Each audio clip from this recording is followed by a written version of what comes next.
Malayalam cinema especially thrillers ವಿಷಯದಲ್ಲಿ ಬೇರೆ level ಅಲ್ಲಿ ಪರ್ಫಾರ್ಮ್ ಮಾಡ್ತಾ ಬಂದಿದ್ದಾರೆ ಅಂಡ್ ಈಗಲೂ ಮಾಡ್ತಾನೆ ಇದ್ದಾರೆ. ಇವರು ಸ್ಟೋರಿನ ಜಸ್ಟ್ ಟ್ವಿಸ್ಟ್ ಗಳ ಮೇಲೆ ಬಿಲ್ಡ್ ಮಾಡಲ್ಲ, ಇನ್ಸ್ಟೆಡ್ ಕ್ಯಾರೆಕ್ಟರ್ಸ್, ಅಟ್ಮಾಸ್ಫಿಯರ್ ಮತ್ತು ರಿಯಲಿಸ್ಟಿಕ್ ಡೀಟೇಲಿಂಗ್ ಮೇಲೆ ಫೋಕಸ್ ಮಾಡಿ ಆಡಿಯನ್ಸ್ಗೆ ಕಂಪ್ಲೀಟ್ ಎಕ್ಸ್ಪೀರಿಯನ್ಸ್ ನ ಕೊಡೋದಕ್ಕೆ ಟ್ರೈ ಮಾಡ್ತಾರೆ. ಇನ್ವೆಸ್ಟಿಗೇಷನ್ ಥ್ರಿಲ್ಲರ್ಸ್ ಇರಲಿ, ಸೈಕಲಾಜಿಕಲ್ ಥ್ರಿಲ್ಲರ್ಸೇ ಇರಲಿ ಅಥವಾ ಹಾರರ್ ಥ್ರಿಲ್ಲರ್ಸ್ಗಳೇ ಇರಲಿ, ಎಲ್ಲಾದ್ರಲ್ಲೂ ಒಂದು ಅಥೆಂಟಿಕ್ ಫೀಲ್ ಸಿಗುತ್ತೆ. ಅದೇ ರೀಸನ್ಗೆ ಇವರು ಮಾಡ್ತಾ ಇರುವಂತಹ ಸಿನಿಮಾಗಳು ಪ್ಯಾನ್ ಇಂಡಿಯಾ ಲೆವೆಲ್ ಅಲ್ಲಿ ರೆಕಗ್ನಿಷನ್ ನ ಪಡ್ಕೊಳ್ತಾ ಇದ್ದಾವೆ. ಕಳೆದ ವಾರ ಮ್ಯಾಡ್ ಮಲ್ಲು ಥ್ರಿಲ್ಲರ್ಸ್ ನ ಪಾರ್ಟ್ 1 ರಿಲೀಸ್ ಮಾಡಿದ್ವಿ ಅಂಡ್ ಅಲ್ಲಿ ಇನ್ನಷ್ಟು ಥ್ರಿಲ್ಲರ್ಸ್ ನ ಬಗ್ಗೆ ಅಪ್ಕಮಿಂಗ್ ಪಾರ್ಟ್ಸ್ ನಲ್ಲಿ ಹೇಳ್ತೀವಿ ಅಂತ ಕೂಡ ಹೇಳಿದ್ವಿ. So here we are presenting mad Mallu thrillers part 2. 10 mad thrillers ನ ಬಗ್ಗೆ ತಿಳಿಸ್ಕೊಡ್ತೀವಿ, ಬನ್ನಿ ಒಂದೊಂದಾಗಿ ನೋಡ್ಕೊಂಬರೋಣ. ಹಾಯ್, ಎಲ್ರಿಗೂ ನಮಸ್ಕಾರ ಅಂಡ್ ವೆಲ್ಕಮ್ ಟು ಖಡಕ್ ಸಿನಿಮಾ.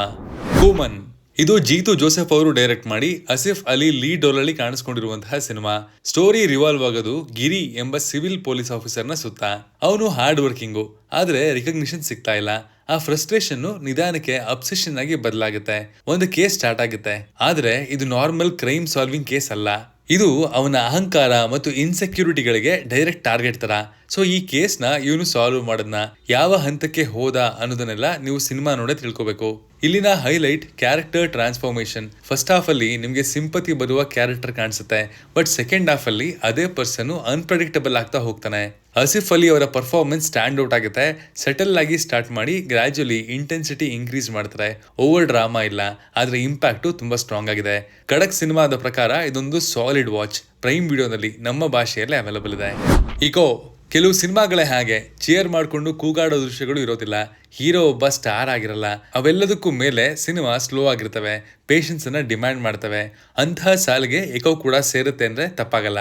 ಕುರಿ ಆಚನ್, ಪಿಯೂಷ್, ಮಾಲತಿ ಈ ಎಲ್ಲಾ ಪಾತ್ರಗಳನ್ನ ಎಸ್ಟಾಬ್ಲಿಷ್ ಮಾಡೋದಕ್ಕೆ ಸಖತ್ ಟೈಮ್ ತಗೋತಾರೆ ಅಂಡ್ ಕಥೆಯ ಕೋರ್ ಪಾಯಿಂಟ್ ಗೆ ಬರೋದಕ್ಕಂತೂ ಸಿಕ್ಕಾಪಟ್ಟೆ ಟೈಮ್ ತಗೋತಾರೆ. ಬಟ್ ಪೇಷನ್ಸ್ ನ ಅಗತ್ಯ ಖಂಡಿತ ಇದೆ. ಒಂದ್ ಸಲ ನೀವು ಎಲ್ಲದಕ್ಕೂ ಕನೆಕ್ಟ್ ಆದ್ರಿ ಅಂತ ಅಂದ್ರೆ ಅದಕ್ಕೂ ಮುಂದೆ ಸಿನಿಮಾ ಕೊಡುವಂತಹ ಕಿಕ್ಕೇ ಬೇರೆ. ಇಲ್ಲಿನ ಸಿನಿಮೆಟೋಗ್ರಫಿಯಲ್ಲಿ ಕೇರಳ ಕರ್ನಾಟಕ ಬಾರ್ಡರ್ ನ ಸೌಂದರ್ಯವನ್ನ ಸಖತ್ ಚೆನ್ನಾಗಿ ತೋರಿಸಿದ್ದಾರೆ. ಸ್ಲೋ ಬರ್ನಿಂಗ್ ಥ್ರಿಲ್ಲರ್ಸ್ ಗಳು ನಿಮ್ಗೆ ಇಷ್ಟ ಆಗೋದಾದ್ರೆ Echo is a must watch. Netflix ನಲ್ಲಿ ನಮ್ಮ ಭಾಷೆ ಕನ್ನಡದಲ್ಲೇ ಅವೈಲಬಲ್ ಇದೆ. ಚುರುಲಿ ಇದು ಲಿಜೋ ಜೋಸ್ ಅವರು ಡೈರೆಕ್ಟ್ ಮಾಡಿರುವಂತಹ ಸಿನಿಮಾ. ಇಲ್ಲಿ ವಿನಯ್ ಫೋರ್ಟ್ ಅವರು ಲೀಡ್ ಆಗಿ ಕಾಣಿಸ್ಕೊಂಡಿದ್ದಾರೆ. ಸ್ಟೋರಿ ಸರ್ಫೇಸ್ ಲೆವೆಲ್ ಅಲ್ಲಿ ಸಿಂಪಲ್. ಅಂಡರ್ ಕವರ್ ಕಾಪ್ಸ್ ಒಂದು ಕ್ರಿಮಿನಲ್ ನ ಹುಡುಕೋದಕ್ಕೆ ರಿಮೋಟ್ ಏರಿಯಾಗೆ ಹೋಗ್ತಾರೆ. ಆದ್ರೆ ಅವರು ರೀಚ್ ಆಗುವಂತಹ ಪ್ಲೇಸು ಚುರುಲಿ. ನಾರ್ಮಲ್ ಜಾಗ ಅಲ್ಲ. ಅಲ್ಲಿನ ಜನರ ಬಿಹೇವಿಯರ್, ಲ್ಯಾಂಗ್ವೇಜ್, ಎನ್ವಿರಾನ್ಮೆಂಟ್ ಎಲ್ಲವೂ ಗ್ರಾಜುಯಲಿ ವೀರ್ಡ್ ಆಗ್ತಾ ಹೋಗುತ್ತೆ. ಸೊ ಹೋದ ಕೆಲಸ ಆಯ್ತಾ, ಕ್ರಿಮಿನಲ್ಸ್ ನ ಹಿಡ್ಕೊಡೋದ್ರಲ್ಲಿ ಅವರು ಯಶಸ್ವಿ ಆದ್ರಾ ಇಲ್ವಾ ಅನ್ನೋದೇ ಈ ಸಿನಿಮಾದ ಪ್ಲಾಟ್. ಇಲ್ಲಿ ಮೇನ್ ಸ್ಟ್ರೆಂತ್ ಅಂದ್ರೆ ಅದು ಇಲ್ಲಿನ ವರ್ಲ್ಡ್ ಬಿಲ್ಡಿಂಗ್. ಡೈರೆಕ್ಟರು ಒಂದು ಐಸೋಲೇಟೆಡ್ ಯೂನಿವರ್ಸ್ ಅನ್ನ ಕ್ರಿಯೇಟ್ ಮಾಡ್ತಾರೆ. ಅದರಲ್ಲಿ ಲಾಜಿಕ್ ಡಿಫ್ರೆಂಟು, ಟೈಮು, ರಿಯಾಲಿಟಿ ಎಲ್ಲ ಬ್ಲರ್ ಆಗುತ್ತೆ. ಆಡಿಯನ್ಸ್ಗೆ ಕ್ಲಿಯರ್ ಎಕ್ಸ್ಪ್ಲನೇಷನ್ ಸಿಗಲ್ಲ, ಆದ್ರೆ ಒಳ್ಳೆ ಎಕ್ಸ್ಪೀರಿಯನ್ಸ್ ಖಂಡಿತ ಸಿಗುತ್ತೆ. ಖಡಕ್ ಸಿನಿಮಾದ ಪ್ರಕಾರ ಇದೊಂದು ಗುಡ್ ವಾಚ್. ಸೋನಿ ಲೈವ್ ನಲ್ಲಿ ಮಲಯಾಳಂ ಭಾಷೆಯಲ್ಲಿ ಅವೈಲಬಲ್ ಇದೆ. ಭೂತಕಾಲಂ ಹಾರರ್ ಅಂದ್ರೆ ಜಂಪ್ ಸ್ಕೇರ್ಸು, ಲೌಡ್ ಮ್ಯೂಸಿಕ್ ಅಂತ ಸ್ಟೀರಿಯೋ ಟೈಪ್ ನ ಕಂಪ್ಲೀಟ್ ಬ್ರೇಕ್ ಮಾಡಿದ ಸಿನಿಮಾ ಇದು ಅಂತ ಹೇಳ್ತೀನಿ. ಇದು ದೆವ್ವದ ಕತೆ ಅಲ್ಲ, ಇದು ಒಂಟಿತನ, ಟ್ರಾಮಾ ಮತ್ತು ಮೆಂಟಲ್ ಸ್ಪೇಸ್ ಅಲ್ಲಿ ನಡೆಯುವಂತಹ ಭಯದ ಬಗ್ಗೆ ಇರುವಂತಹ deep experience. Shane Nigam, Revathi ಅವರು ಲೀಡ್ ಆಗಿ ಕಾಣಿಸ್ಕೊಂಡಿರುವಂತಹ ಈ ಸಿನಿಮಾವನ್ನ ರಾಹುಲ್ ಸದಾಶಿವನ್ ಡೈರೆಕ್ಟ್ ಮಾಡಿದ್ದಾರೆ. ಸ್ಟೋರಿ ರಿವಾಲ್ವ್ ಆಗೋದು ವಿನು ಮತ್ತು ಅವನ ಅಮ್ಮನ ಸುತ್ತ. ಇವರಿಬ್ರು ಒಂದೇ ಮನೆಯಲ್ಲಿ ಇದ್ರೂ ಕೂಡ ಎಮೋಷನಲಿ ಡಿಸ್ಕನೆಕ್ಟೆಡ್. ಒಂದು ಡೆತ್ ಇನ್ಸಿಡೆಂಟ್ ಆದ್ಮೇಲೆ ಮನೆಯ ಅಟ್ಮಾಸ್ಫಿಯರ್ ಸ್ಲೋ ಆಗಿ ಚೇಂಜ್ ಆಗುತ್ತೆ. ಆದ್ರೆ ಸಿನಿಮಾ ಸ್ಟ್ರೈಟ್ ಆಗಿ ದೆವ್ವ ಇದೆ ಅಂತ ಹೇಳಲ್ಲ, ಅದರ ಬದಲಾಗಿ ಡೌಟ್ ಅನ್ನ ಕ್ರಿಯೇಟ್ ಮಾಡುತ್ತೆ. ಇದು ಸೂಪರ್ ನ್ಯಾಚುರಲ್ ಥ್ರಿಲ್ಲರಾ ಇಲ್ಲ ಸೈಕಲಾಜಿಕಲ್ ಥ್ರಿಲ್ಲರಾ ಅನ್ನೋದನ್ನ ನೀವು ಈ ಸಿನಿಮಾ ನೋಡೇ ತಿಳ್ಕೋಬೇಕು. ಜಂಪ್ ಸ್ಕೇರ್ಸ್ ಆಲ್ಮೋಸ್ಟ್ ಇಲ್ಲ, ಆದ್ರೆ ಟೆನ್ಷನ್ ಕಂಟಿನ್ಯೂಸ್ ಆಗಿರುತ್ತೆ. ಆಡಿಯನ್ಸ್ ನ ಡಿಸ್ಟರ್ಬ್ ಮಾಡೋದು ಇದರ ಮೇನ್ ಏಮ್. ನೋಡ್ಬೇಕಾದ್ರೆ ಏನೋ ಒಂಥರ ಅನ್ಈಸಿನೆಸ್ ಫೀಲ್ ಅಂತೂ ಖಂಡಿತ ಆಗುತ್ತೆ.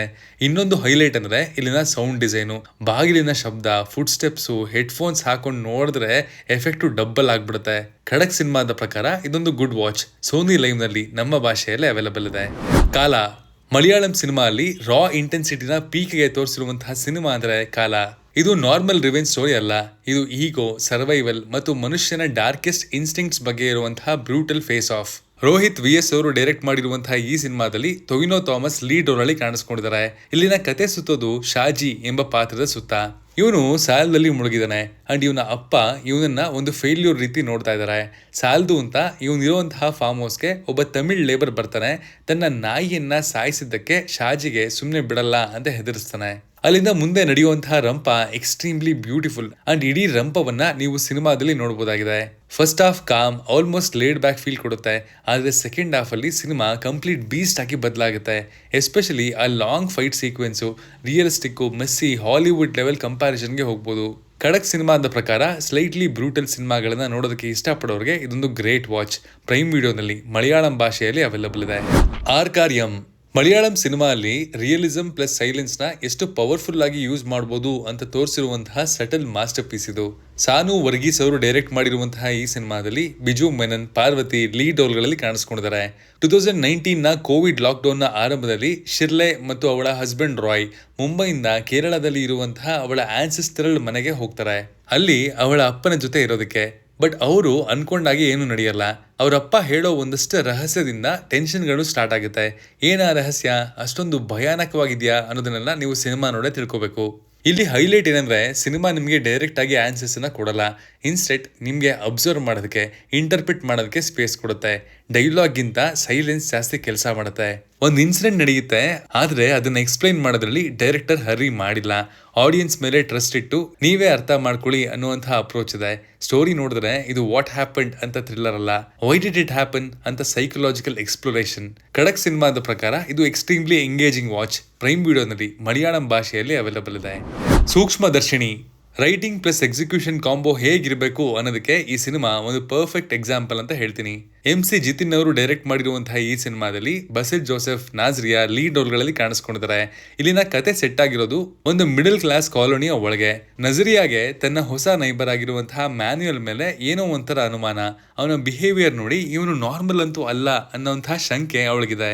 ಅವನ ಮೇಲೆ ಸ್ಪೈ ಮಾಡಿಸಿದಾಗ ಅವಳಿಗೆ ಊಹೆಗೂ ಮೀರಿದ ಸತ್ಯಗಳು ಗೊತ್ತಾಗುತ್ತೆ. ಏನಿದು, ಇವಳು ಯಾಕಾದ್ರೂ ಅವನ ಮೇಲೆ ಸ್ಪೈ ಮಾಡಿಸ್ತಾಳೆ ಅನ್ನೋದನ್ನೆಲ್ಲ ನೀವು ಸಿನಿಮಾ ನೋಡೇ ತಿಳ್ಕೊಬೇಕು. ಇಲ್ಲಿ ಹೈಲೈಟ್ ಏನಂದ್ರೆ ಇನ್ವೆಸ್ಟಿಗೇಷನ್ ಪೊಲೀಸ್ ಇಂದ ಅಲ್ಲ, ನಾರ್ಮಲ್ ನೈಬರ್ಸ್ ಇಂದ ನಡೆಯುತ್ತೆ. ವಾಟ್ಸಪ್ ಗ್ರೂಪು, ಗಾಸಿಪ್ಪು, ಕ್ಯೂರಿಯಾಸಿಟಿ ಇವೆಲ್ಲ ಎಲಿಮೆಂಟ್ಸ್ ಯೂಸ್ ಮಾಡಿ ರಿಯಲಿಸ್ಟಿಕ್ ಆಗಿ ಸ್ಟೋರಿ ಬಿಲ್ಡ್ ಮಾಡಿದ್ದಾರೆ. ಇದು ಟಿಪಿಕಲ್ ಥ್ರಿಲ್ಲರ್ ಅಲ್ಲ, ಇದು observation based thriller.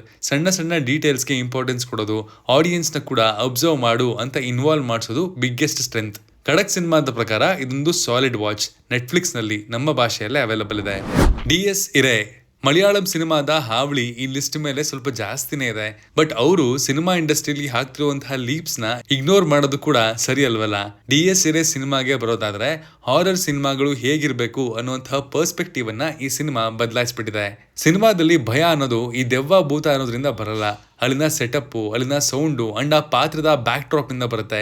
Pranav Mohan Lal ಅವರ ಪರ್ಫಾರ್ಮೆನ್ಸ್ ಸಿನಿಮಾಗೆ ಎಷ್ಟೋ ವ್ಯಾಲ್ಯೂನ ಆಡ್ ಮಾಡಿದೆ.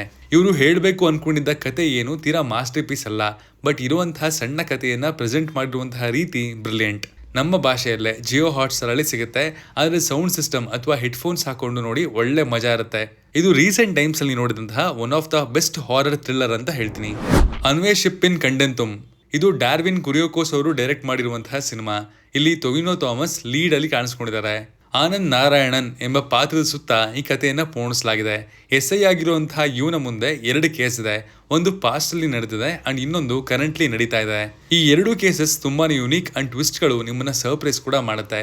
ಅಷ್ಟೇ ಅಲ್ಲದೆ ಆ ಒಂದು ಪಾಸ್ಟ್ ಕೇಸ್ನಿಂದ ಇವನ ಲೈಫು ತುಂಬಾ ಅಫೆಕ್ಟ್ ಆಗಿದೆ. ಯಾಕೆ, ಹೆಂಗೆ, ಏನು ಅನ್ನೋದಕ್ಕೆ ಸಿನಿಮಾನೇ ಉತ್ತರ ಕೊಡುತ್ತೆ. ಟೊವಿನೋ ಥಾಮಸ್ ಅವರ ಪರ್ಫಾರ್ಮೆನ್ಸ್ ಸಾಲಿಡ್ ಆಗಿತ್ತು. ಇಲ್ಲಿ ತೋರಿಸಿರುವಂತಹ ಇನ್ವೆಸ್ಟಿಗೇಷನ್ ಪ್ರೋಸೆಸ್ ಕೂಡ ತುಂಬಾ ಗ್ರೌಂಡೆಡ್ ಅಂತ ಹೇಳ್ತೀನಿ. ಸಿನಿಮಾದಲ್ಲಿ ಕ್ಯಾರೆಕ್ಟರ್ಸ್ನ ಎಸ್ಟಾಬ್ಲಿಷ್ ಮಾಡೋದಕ್ಕೆ ಜಾಸ್ತಿ ಟೈಮ್ ಅನ್ನ ತಗೊಂಡಿಲ್ಲ, ಸೊ ಎಮೋಷನಲ್ ಕನೆಕ್ಟ್ ಅಷ್ಟು ಗಟ್ಟಿ ಇರಲಿಲ್ಲ. But still as A thriller ಇದು ವರ್ಕ್ ಆಗುತ್ತೆ. ಖಡಕ್ ಸಿನಿಮಾದ ಪ್ರಕಾರ ಇದೊಂದು ಡೀಸೆಂಟ್ ವಾಚ್. ನೆಟ್ಫ್ಲಿಕ್ಸ್ ನಲ್ಲಿ ಕನ್ನಡದ ಭಾಷೆಯಲ್ಲೇ ಅವೈಲಬಲ್ ಇದೆ.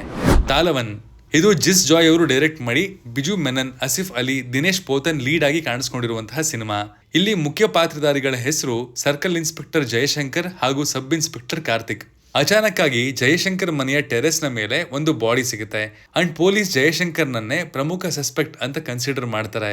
ಇನ್ನು ಅವನ ಜೂನಿಯರ್ ಆದಂತಹ ಕಾರ್ತಿಕ್ಗೆನೆ ಈ ಕೇಸ್ ಒಂದು ಸೇರುತ್ತೆ. ಸೊ ತನ್ನ ಸೀನಿಯರ್ ನ ಕೇಸ್ ನ ಜೂನಿಯರ್ ಹೇಗೆ ಹ್ಯಾಂಡಲ್ ಮಾಡ್ದ, ಅಲ್ಲಿ ಪಾಲಿಟಿಕ್ಸ್ ಫೇವರಿಸಮ್ ಏನಾದ್ರೂ ಇತ್ತಾ ಅಂಡ್ ಕೊನೆಗೆ ಏನಾಯ್ತು ಅನ್ನೋದ್ರೆಲ್ಲ ನೀವು ಸಿನಿಮಾ ನೋಡೇ ತಿಳ್ಕೋಬೇಕು. ಬಿಜು ಮೆನನ್ ಹಾಗೂ ಆಸಿಫ್ ಅಲಿ ಅವರ ನಡುವಿನ ಸೀನ್ಸ್ ಅನ್ನ ಸಖತ್ ಗ್ರಿಪ್ಪಿಂಗ್ ಆಗಿ ಬರ್ಕೊಂಡಿದ್ದಾರೆ ಅಂಡ್ ಅಷ್ಟೇ ಎಫೆಕ್ಟಿವ್ ಆಗಿ ಪ್ರೆಸೆಂಟ್ ಮಾಡಿದ್ದಾರೆ. ಸ್ಟೋರಿಯಲ್ಲಿನ ಪಾತ್ರಗಳು, ಅಲ್ಲಿನ ಸನ್ನಿವೇಶಗಳನ್ನ ಪ್ಲೇಸ್ ಮಾಡಿರುವಂತಹ ರೀತಿ ನಿಮ್ಮನ್ನ ಹುಕ್ಡ್ ಆಗಿ ಕೂರಿಸ್ತವೆ. ಅಂಡ್ ಖಡಕ್ ಸಿನಿಮಾದ ಪ್ರಕಾರ ಇದೊಂದು ಸಾಲಿಡ್ ವಾಚ್. ಸೋನಿ ಲೈವ್ ನಲ್ಲಿ ಮಲಯಾಳಂ ಭಾಷೆಯಲ್ಲಿ ಅವೈಲಬಲ್ ಇದೆ.